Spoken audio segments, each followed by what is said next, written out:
Hello and welcome to another episode of the DH Effect. I'm Hillary and I'm joined by my lovely co-host Sonia. And Sonia, every superhero, they have their origin story that stems from a decided heart moment.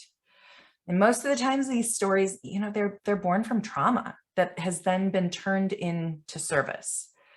Our guest today, Queen Bee, Heather Donatini, is one of our absolute favorite superheroes.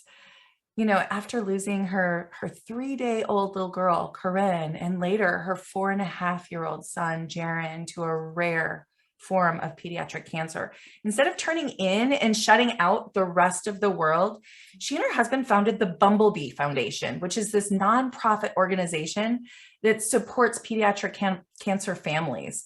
Their story is heartbreaking, but it's also triumphant, and it's all in just one breath. Oh my gosh, for sure. And we want to just thank you for joining us, Heather, to share your family story with us and how you and your beehive are now supporting so many other kiddos in California and Idaho. So thank you so much for being with us today. Thank you, Sonia and Hillary, for having BumbleBee Foundation and for giving us the opportunity to share about who we are and what we do and why we do what we do. That's such a great place to start. So for our viewers and listeners, what is the why behind the foundation for the BumbleBee kiddos?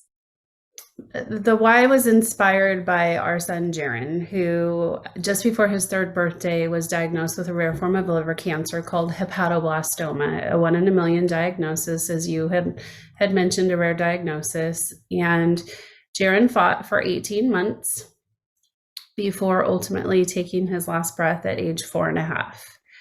So while Jason and I witnessed our son going through cancer treatment, and obviously the whole entire family was affected by this. I was a stay-at-home mom. We had another infant son at home, Vincent, who was only 8 months old at the time. And then Jason was trying to hold down a job while I was at the hospital with Jarren. And we saw so many families come and go that did not have the same support that we had. There was one particular kiddo who had an aunt that would come and park in the 15-minute parking so she wouldn't have to pay for parking to drop off food or something for this kid. And that was a common occurrence. And we had the support of our family and friends and community at home helping take care of Vincent while we were gone, helping stock our fridge and do our laundry for us. So we knew that we needed to establish BumbleBee Foundation in memory of Jarren to help other kids going through the same thing that we had gone through. I'm really celebrating. There's this courage here and I'm curious about the time frame because of so many of, I'm not going to generalize, but where we just want to retreat. This is so painful. Can I just crawl into my corner and just stay there? And I don't even know if you know this, but do you know what did it take for you to be external? To even look around and say, we can do something, we can contribute, we can create belonging. A few things that happened there. Jason and I knew that Jarren's life was not in vain. Jason and I knew that even though Jarren was only going to walk this earth for 4.5 years, that we truly felt honored to have been chosen to be his parents. Like, what an incredible honor if he was only going to be here for 4.5 years to be entrusted with that gift of that life.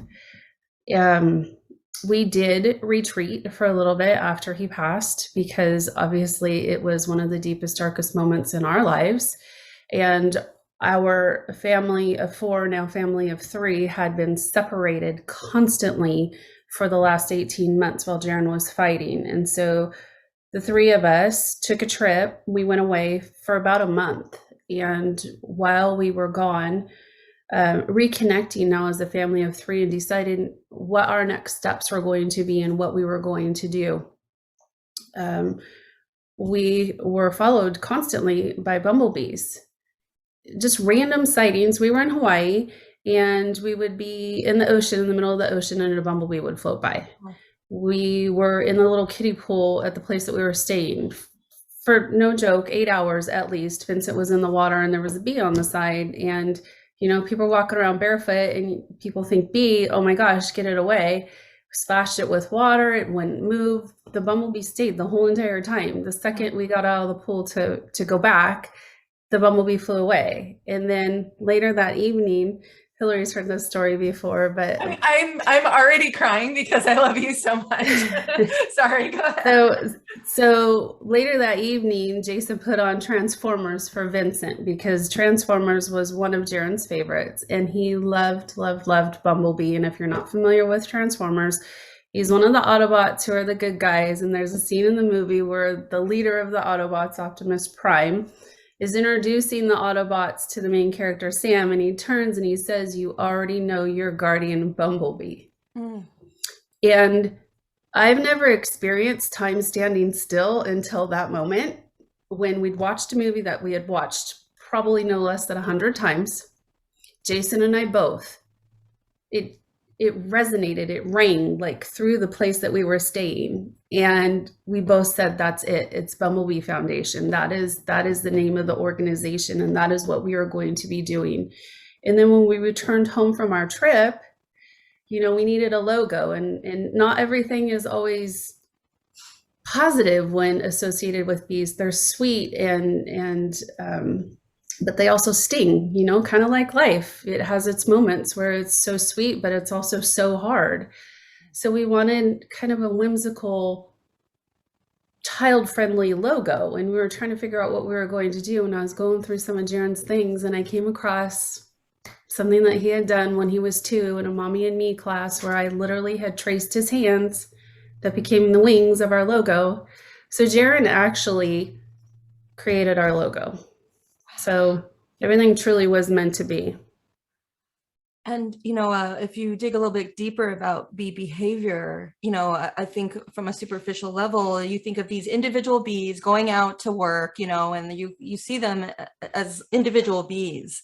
But when they come back to the hive, there is such the behavior of the link of the team, of the belonging, and even there's photos of them hanging on to each other to create a bridge. I mean, have you seen that? It's incredibly powerful. Everything has been so symbolic. Those that are around me know that I receive a lot of signs, and everything you just said, the whole premise of the beehive, the fact that Jarren created the logo before any of that, like, I firmly believe that there is a patchwork quilt being woven throughout everyone's life. And for me right now, it doesn't make sense, but one day it's going to make sense when I get to see it from the other side, and how everything is just woven together. And right now from this side, maybe it's ugly, you know, because I can't see the full picture, but one day I will. And oh, wow, that is so incredible. That is so remarkable. I see all of that now. Oh. I have to, so for those of you who are watching, if you're not watching, you can't see it, but like I'm sobbing. And part of it is, sorry, if you meet Heather in person, she shows up in so much light and faith and joy. I can never figure that out because, and I've told her before, I'm like, man, you are this mentor for me in looking to how do you day to day, because I mean, we have shared in common, you know, the origin story of trauma. I was very fortunate that we didn't lose Breck, but I remember talking to you and sharing with you that while I was in the burn community for a while, there came a point where I needed to move on because I couldn't stay there anymore. And what amazes me, and again, this is this decided heart effect, is that you just are able with your beehive, because I know you have Amy and your husband. I know you have so many amazing people that are also around you supporting you, but you turn towards it. you don't turn away from it. And again, you walk into a room and you immediately look for, who can I give positive energy to? How can I lift this person? Your humor, your laughter, your joy. And so I just wanted to explain for people who are watching it, is you're just a remarkable person, Heather. Well, you know what? First of all, thank you. Thank you. But I truly, it's not me. It is not me. It is my husband, and I have a strong faith, and that is where that comes from. Because when people are hit with something hard, life is hard no matter what, and everyone has a story, everyone's story is different, but the one thing we have in common is we all have a choice, and we all have a choice to choose the perspective that we're going to look at the card that we've been dealt with. One of the things that I think about is a time when I was at Jarren and we were at clinic, and he was fairly new diagnosed. And so we were there and we were waiting for his turn, and he was doing pretty good because he had just started chemo. You start off quote unquote healthy. When you start chemo, it doesn't quite hit as hard the first couple of times until you go on. But anyway, so Jarren was going to be receiving chemo, and there was a mama there with a son. And all of a sudden they're screaming, and she's yelling at him that he's attached. He's attached. Well, what is happening? And we didn't know. And Jarren and I were a little bit afraid. This little boy is running down the hall, and they had already started his IV, and he was attached to his port in his chest to the IV pole, and he's running, pulling this pole with his port and his line. And Jarren looked at me and I looked at him. I was like, oh my gosh, that's so scary. Well, I saw her the next time. And the next time I saw this mama, she was with a teenage son and her cancer kiddo. The teenage son was blind. I later learned he had hydrocephalus. He was frail, and she was pushing him in a child's umbrella stroller. So not only did she have her cancer kiddo that she was dealing with, she also had a teenage son who needed her full-time 100% attention and care. And I literally became thankful in that moment, because even though my son had cancer, this mama had way more on her plate than I had. So if you just shift your perspective, somebody always has it worse. Somebody is going through something worse than you are going through. It doesn't matter where you are at your point in life. Somebody has it worse. Wow. Well, one thing that I'm hearing something so different too is the sense of purposeness in your children. Because when when we hear about stories like this, we're really focused on the adults that raised and supported this child. But what you've done is you were so purposeful in two things: making sure that Jarren was, there was purpose. He is the center. He is the power of all this, but also Vincent. Because, you think with the younger ones, like, oh, honey, this is too young for you to deal. It's so hurtful. Let's not, Dad and I will work through this. But you pull in the children to say, you have purpose here, no matter what.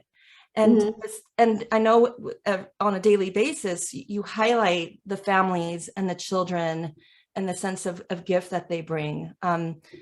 Do you know exactly how that came about, or was it just that calling that they shall not be just a memory, but every day they're living in spirit? My kiddo, or our BumbleBee kiddos? Are you asking about? I'm particularly for you and your family, with Jarren, and then the trip with the three of you, really working together to say, what are our next steps? Not just the adults will work out the next steps of this foundation, but you pulled in, We've always been, people react differently to grief. As you had mentioned, Jason and I, we lost our firstborn also, Corinne. She was 3 days old. She was born premature.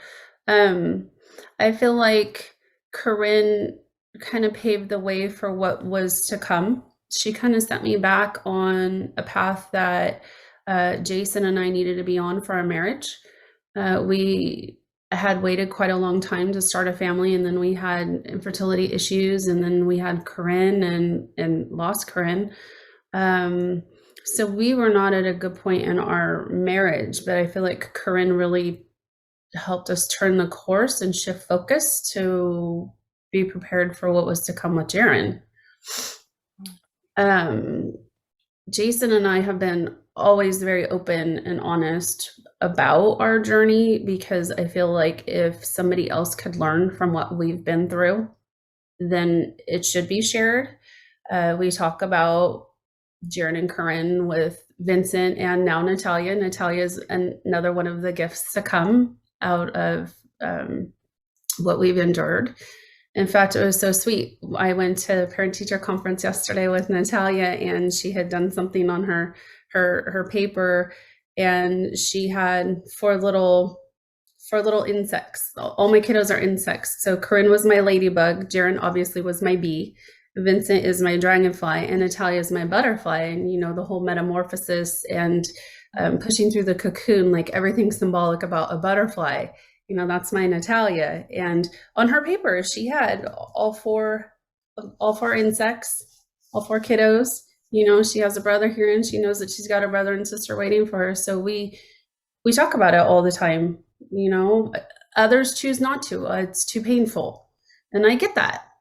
I get that. That's one of the things I love about you, is you show up not with judgment, with just pure acceptance with where people are. And I know you must run into that so much too. And I have two thoughts really that are going through my mind. One kind of goes back to your perspective. And I was reading a book this morning, and it was talking about today's stressors and cortisol, and how, cortisol was meant for us to be able to survive in those moments of fight or flight. And yet how we've stacked our lives now so that cortisol is going off all the time. We're stressed. Mm-hmm. And so when we're stressed, we aren't looking out to see how we can be of service. And so just as you're talking, I'm thinking about how we truly are meant to belong to one another. We truly are meant to lift one another. And we have to be able to take care of ourselves so that we can do that. We have to look and say, with a perspective that says, hey, there are people out there that need us and need us to show up. So maybe I don't need to schedule 15 things today. Maybe I can back off some of those things so I have some reserves to give to others.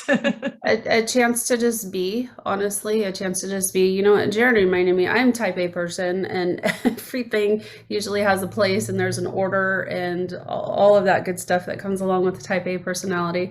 But it also, he taught me that sometimes I just need to be, because these little things can wait. And I have a hard time. It's been 10, almost November 1st will be 11 years since we last held him, breathed him in, hugged him, kissed him, and that's really hard to believe. But in the busyness, sometimes I still have to remind myself, just be, Natalia's 9, she wants to snuggle right now. Yeah, that stuff can wait. Like, put the phone down. Oh, that struggle. That's a good struggle. Put the phone down. Right. Oh my gosh. Well, and you show up in such big ways for your BumbleBee kiddos. Can you share a little bit with our audience about the work that BumbleBee Foundation does, and also how they can get involved? Sure, absolutely. So BumbleBee Foundation, we have over 370 active families, pediatric cancer families throughout the state of California. We recently moved to Idaho, and so that we can expand our services in California into the state of Idaho, and we're very excited about doing that as well. We have 6 different programs, the biggest being our patient aid program, which supports families with financial things, utility payments, car payments, parking passes, and meal vouchers for the hospital. Anything that is literally going to make the journey just easier, if momentarily, for the family. That's what our patient aid program exists for. So that is our biggest program. And then we have 2 adoption type programs, one during the holidays and one in the spring. where we adopt families and parents get a gift cards to help out and gas card. And then each child receives gifts from their wish list. So that's a really fun way for people to be able to get involved. A lot of times when volunteers come to Bumblebee, they want to be the hands-on, they want to be with the kids, and that's not always possible. However, with the adoption programs, they are given the opportunity to get in on a more personal level and work closer with the families. Obviously, deliveries, we have to be COVID safe in mind during these times right now. So meeting the families where they're at and making sure that the families are safe and that our volunteers are safe too. So those are three of our programs. We also have a program called B-Day where we send out personalized handwritten birthday cards to our kids, and they get a gift card. Kelly's Wagons, named after one of our Bumblebee kiddos. Her dad actually personally hand delivers wagons to families that are local and allows them to take their things back and forth from home to the hospital. So, wow, there's just so much love and generosity and compassion, and the sense of crisis, with the patient care program. I know that you've shared a little bit about what you've witnessed, and those who don't have that luxury or privilege of support. And I just knowing that you can contribute to during a time of crisis where they can just really focus on love for their child. It's just so dang powerful. And, this foundation is truly just life-changing. And I'm sure with the 300 plus families, you probably will have these families for a lifetime, right? Our kiddos, what's so crazy is that we have kiddos in their 20s now. Oh, wow. Because, so Bumblebee supports kiddos who are 18 and under that come to us with a diagnosis, but a lot of our leukemia kiddos, typically it's 2 to 3 years that they're in treatment. So if a kiddo comes to us when they're 17, 18, we've sent out a few B-Day cards where they're 21, 22. I was like, oh my goodness, this is so crazy. Well, and there's that beehive that, where I saw like 50 bees hanging on to each other, building that bridge. I mean, that's what the BumbleBee Foundation has created, is one bee at a time that's going to just expand beyond Idaho and California. How can they reach you? How can our listeners and viewers help with the best? So our website, bumblebeefoundation.org. We're on social media.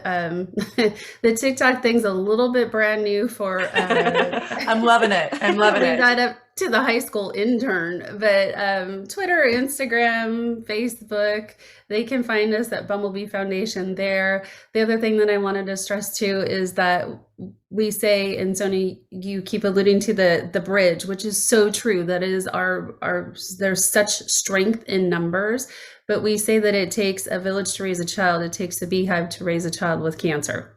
And that beehive, that strength comes from those people that allow us to be the hands and feet, because we could not do this. We could not be supporting these families and doing these things for these families without the support of those within our beehive. And a lot of people say, well, I don't have anything to give. I don't have anything to give. But literally we have people that do $5 and $10 a month recurring donations. That's like one Starbucks, or the way it's going, it's maybe one Starbucks is $10, but $10 a month, that adds up. That's 12 parking passes a year. That's 12 meal vouchers a year, So our website, bumblebeefoundation.org, and it's easy to set that up if that is what is on someone's heart. We have volunteer opportunities. Like I said, we need busy bees for our holiday adoptions that are coming up. In fact, signups are on our website right now, and people can get involved at whatever level they so feel inclined. So we try to meet our volunteers where they're at so that we can get our kiddos the support that they need. Wonderful. Before I know I'm going to hand off to let Sonia close things up, but Heather, I have this image in my head when you were talking about, I'm going to see if I can get through without crying. I didn't expect to be this emotional. I knew I'd be a little emotional. You're making me cry. I know, sorry. I think I miss you too. I mean, I think I that's do. great. Yeah. But I have this picture, you were talking about the hands and feet, people who are helping are the hands and feet. And I have this picture of you being the heart of it with Jarren kind of like sitting there on your shoulder. And thank you for being the heart of this foundation. I can't talk. Close us out. I guess I'll have to close out. I just, maybe a pause is good, just to be. So thank you everyone for joining us for another week of the DH Effect. We hope you have found something that inspires you, that brings to heart something that you can take action for in your life.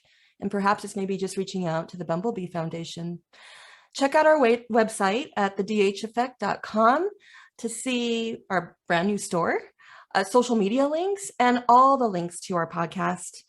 Until next time, may you find the courage to live with a decided heart, anchored by identity, trust, and belonging. Thank you.